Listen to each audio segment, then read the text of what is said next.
You're live. Okay, good. Thank you. Good morning. Anyway, I'm working on my exercise and talking to you guys. And let's see. Oh, there it goes. Let's see. My exercise, my 20 minutes of walking to get my heart rate down. No, my blood pressure down. Okay, yeah. Especially my diastolic that is related to exercise, so more exercise. Okay, good. And more vegetables and fruit is the goal of making 10 servings of vegetables a day. So that's that. So I just finished listening to Greta Thunberg's mother, Molly, I forget her name. Um, and she wrote a book called Our House is on Fire, or something like Our Family's on Fire, and Our House is on Fire, and A World on Fire, and Her Family on Fire. Talking about the issues of her family, the problems with her children, um, and their autism or different things that they've had to deal with both Greta and Brietta, the daughter, the other sister, her younger sister, Greta, and her younger sister, Brietta, something like that. Anyway, and so the last paragraph, I mean, it was good. It was interesting to hear how much their family is involved in climate action, climate action, whatever climate action means, in our climate crisis. And they are very much involved, which is wonderful. But and they say definitely attribute it to Greta and Bieta, the two girls, their two daughters, bringing that to their attention. And I guess I have to listen to the book again, but it was on Audible, and I have a free subscription to Audible, which was very nice. They gave me 6 months. I really do like it. And for some reason, they gave me free. When I called to tell them I wanted to cancel, they gave me 6 months free, and I really do like it. And then the other book I'm trying to get. Oh, that was something I wanted to do this morning. I have to do that. Is at the Hoopla. It's Rupert Reed's book.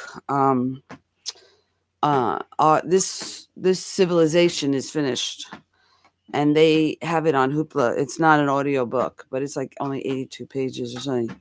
And it's Rupert Reed talking about this civilization is finished. Rupert Reed, the philosopher, um, from the UK, climate activist, sustainability teacher. I mean, he's been doing it for a long time. And anyway, I want to get that. But with the way Hoopla works is with the city of San Jose, and they provide that um, for the community, Hoopla, but they only get a certain amount of books. So you have to, like last night when I tried to get the book, they said that it had reached its limit.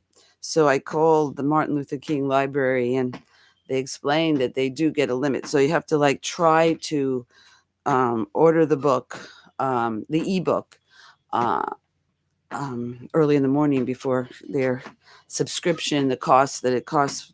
They just get a certain amount of books every day that they are willing to pay for this community. So you have to start in the morning so that you can hopefully be in the queue to get the book. But anyway, um, what was the other thing? Was The book Our House is on Fire, um, and A Family on Fire, something like that, whatever it is, by Greta Thunberg's mother. But they give credit to all the family for writing it. So anyway, it's neat to hear about their family as they ride their electric car. And what do they do? Well, what else do they do? They're vegan. That's good. And so, what was the other thing? Uh, well, she just says at the end, I thought it was beautiful, that the stage is ours.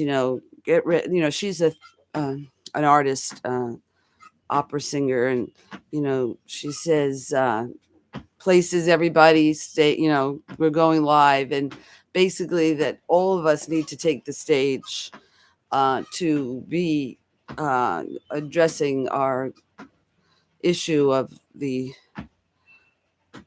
our house is on fire. But like my husband Kat said, is that the problem with our house is on fire and that we're supposed to respond to that. The problem is that we've created the fire and it's hard for us to. Let's see. Okay, I got my 4 minutes. That's good. 5 minutes. I'll do my 20 minutes. That's all you have to put up with me is 20 minutes. So anyway, just talking about building our village is what I'm working on too, and how difficult that is. But I'm working on it. It was like, okay, that's what Rupert Reed says. This civilization is done. Okay, so if this civilization is done, we have to build another civilization. Now, my husband says, well, we just have to wait until it's really bad, and then everybody will want to help each other to survive, like he's writing in his book. Uh, it's been 100 days. He's writing a fiction about it, but I say that we can't wait till everything is bad and then we're going to all get together and figure it out. I mean, we could, but the chances are less, the chances of success are not as great as when you prepare, like Rupert Reed talks about he calls it what is it called? The preparation principle, the precautionary principle. So, right now we're getting really cold air in the Midwest and the East, and that's the waving of the jet stream bringing the Arctic air down. So, we're having lots of, and then all those tornadoes we just recently had, and very unusual to have them in December. And so, anyway, so, we're going to have more and more heat. Like they say, 2024 is the hottest year on record, but this will be the coolest year of our lives. And then the other thing people were saying is that 41, or the science is showing, is that there was 41 more heat-related days, 41 extreme heat events around the world, 41 more extreme heat events around the world this year. So, that's when people that don't have air conditioning have to work outside, things like that is what we're dealing with. And so, okay, so we have to, become like I've been saying, all our needs are met by ourselves and our neighbors. Okay, well, how is that going to happen? So it's like, okay, so we created this little gazebo in the back because I don't like to have people come in my house. That was the only problem. Is that, well, I'm going to have them come in for the bathroom if they need to use the bathroom. Hopefully they'll go home to use the bathroom. But yeah, okay, good. So then basically, but I am going to let them come in for the bathroom. I'll open all the doors and that type of thing. They can wear a mask. I don't know. That's why they won't. But all right, fine. They can use my bathroom. And we have a bathroom in the back. I guess I could just let them use the back bathroom. But the outside bathroom. That's why I would do that. That's fine. And anyway, yeah, so that's it. And what is it? What else is there? So inviting neighbors over for food. And it was like, I realized, my son who came over for Christmas and his girlfriend and his friend Sam, who didn't take the bus, and didn't walk and drove over. And I was mad. And I didn't want to even have dinner with them. I mean, we made dinner for them or lunch or whatever it was, but I just sent it home with them. Which Brianna, the woman who's been helping me, said, well, that was very nice. So, okay, good. I was nice at least. But I was upset. I didn't want to have a meal with them. And so I was like, okay. And I even told my friend Mary, my neighbor Mary, that I didn't want to be friends with her either if she was not going to buy an electric car And ideally she wouldn't buy an electric car, but she'd take the bus. But she's committed to. She goes around and collects used clothes and sells it. So that's her little business as a 73-year-old woman. She drives all over to get fine clothes and sell them to the places in Santa Cruz, and that's where she's from. Well, I said she needs to buy an electric car. That she has to do that kind of business. But she says it's not worth it, and that's what Greta's mother says. We have to think environment, not economics, ecology, not economics. So that was her mantra. That's true, and that's what we have to. And that's what Kat says too. My husband, Cougar W, that we should not be talking about politics, religion, or economics. So anyway, so that's that. Okay, so talking to my neighbors, inviting them over, but my husband doesn't really like people and doesn't want them to come over. So it's like, okay, fine. But just thinking, it was like, all right, well, I'll tell him that. Where they'll say, where is your husband? And I'll say, he doesn't like people. And he doesn't like people because they pollute, and he doesn't like them because that's it. I guess that's it. They pollute. And right, I understand that. And so that's where we've got to stop, keep fossil fuels in the ground and talk about that with them. But at least when you are with your neighbors, they didn't drive over, they walked.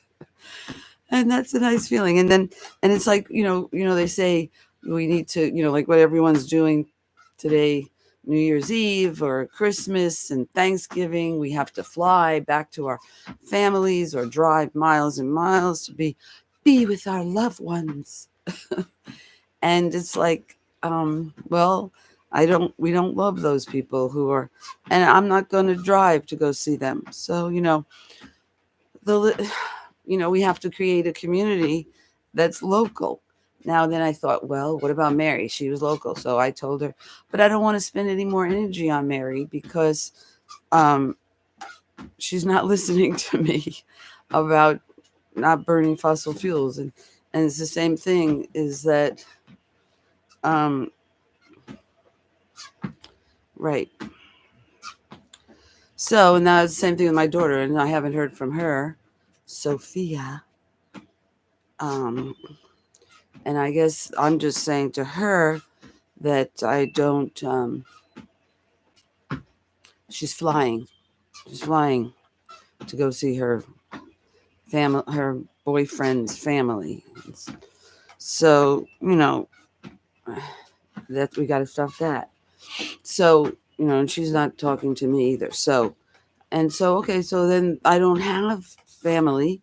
I don't have my children. I mean, Marshall and Sarah, it's like Sarah yells, it's like they moved to San Jose to be close to us. But it's like, okay, and all I'm asking is that they don't drive over to my house. And that was it. And well, Marshall did agree that he was going to buy an electric car and they were going to buy it together or something. He doesn't need an electric car, but it was like, okay, maybe they would share it because they're living together and planning to get married and have children. It's like, okay. And so Marshall is gonna, they were gonna buy an electric car, but but I asked them when they came over, which is like a 5-minute bus ride from us. But I guess it does cost $2.50 if you're an adult. It's nice that it only cost me $1, but as a senior, but whatever, And so I guess I don't know, they both have money anyway, and so they made the choice to drive over, and it was like, okay, fine, forget it. And so we didn't have Christmas together. So it's like, okay, well, my family, my kids are not going to be there for me. Sophia's not going to be there for me, and she doesn't want to hear about our climate crisis. So, okay, right. So I guess I have to. I guess it's like, okay, I'm just going to be talking to all of my neighbors, and that's what I'm going to be doing is just talking to them. And it was like I was realizing, if Kat dies before I do, I'd be alone. Okay, so then that was and that my children, I'm not talking to them because they're not living fossil fuel free, vegan, and plastic free. And so, all right, well, then that's the truth. So I have to talk to my other humans to see if I can get them to do that so I can have friends. But at least I can. So then I was like, okay, I have to invite them over to eat. All right, so I will invite them over to eat. So then I was like, okay, I guess I can make salads. And, I'm just, the thing is that, um, right. Oh, and then I'm growing my microgreens. Oh, I'm really excited about that. So that's good. And that would make good salads. So that would be great to share that with my neighbors. And that's it. I guess that's it. That's all I have to cook is my raw vegetables, which is all we're supposed to eat anyway.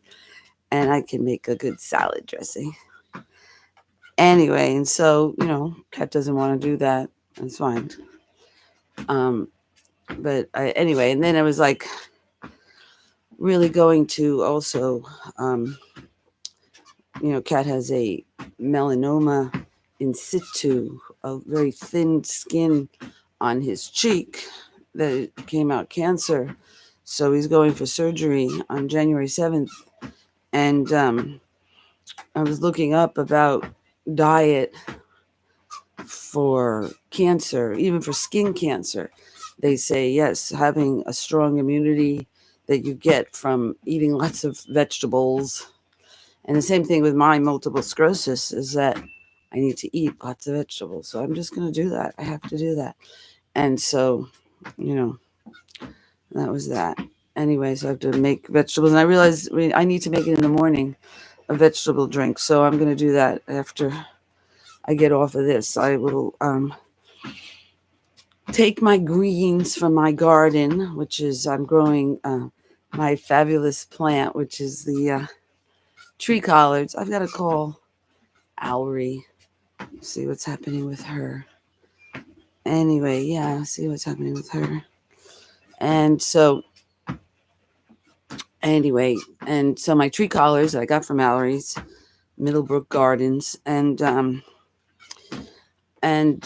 putting a bunch of those. Oh, and also my chard that I got from my beets that I get from the farmer's market, the beet greens, and stuff that into my blender, my Vitamix, and then add some bananas and maybe an apple, something like that. And water, lots of water. Then I thinned the whole thing out with lemon water, and I did pick some lemons from my tree. So that was cool. And getting my microgreens going, getting my fava plants. I want to order 5 pounds. I'm trying to decide. It was cheaper to buy 5 pounds of fava beans. I think I will just buy it. And it was cheaper. It was like 1/3 the price for like 30 cents a pound. And 5 pounds was like $23.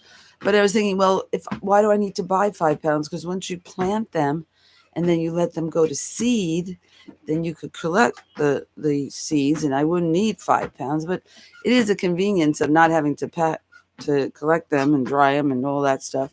So anyway, that was just one thought. But it was so cheap that even 1 pound was like $9.90 a pound. So anyway, almost I buy 5 pounds, and then I was getting my alfalfa seeds to start my sprouts and doing all my sprouts but you really want to grow the microgreens because you get even more nutrition than from the sprouts. So I'm going to buy a rack and get my LEDs. And they say it gets wet, but I have to make sure there's no water on the floor. So see what that does, how I do that. But you just water from underneath. The trays are no holes in the bottom. And so you water the sprouts that way, the microgreens. So I'm definitely not going to get water on my floor. So that's good. And then I guess that's the story. So that was what Greta's mom said was, but it was really nice to hear how committed she was to really only talking about our climate crisis, which was great. So that was okay. So then that's it. then that's it. So that's who I need to talk to, is other human beings. And it was like, okay, if I'm alone and my children aren't talking to me because I'm not talking to them because of the way they're acting, um, you know, I've got to make more friends. And so, okay, so that's just my job, is just to, and that's what she says at the end of the book, take the stage, you're the stage, take your part and play your part. And it was like, oh, it was really powerful, because it was like, it was something to do with that we are like 7% of the people that have been on this planet, and it's us that are going to have to change what's going on. And that's what Rupert Reed says too, is that where it's the end. This civilization is finished, so we have to build another civilization. And then he talks about it too as hyper local. That's it. So and just seeing Greta, I went to her instant what is it called, her instant, well, Instagram, and she's all about fighting about Palestine. And she says, if I care about people, because that's why I've been dealing with this climate crisis, and I've got to care about it. So she's very involved with that. But if that's all we're supposed to be talking about is our climate crisis, then we really can't deal with the Palestinians. And I say that the whole thing with we need to keep fossil fuels in the ground, and that's what we have to build, is a world that isn't based on fossil fuels. And then we won't be going over to the Middle East or putting Caucasians that we wanted to be over there, is why the British wanted the white people to be there. Anyway, so that's the story. All right, well, that was my 20 minutes today. Take care. Don't forget to subscribe, and send me a coffee. I don't want my coffee. I don't want a coffee. Send me some wheatgrass. All right, bye.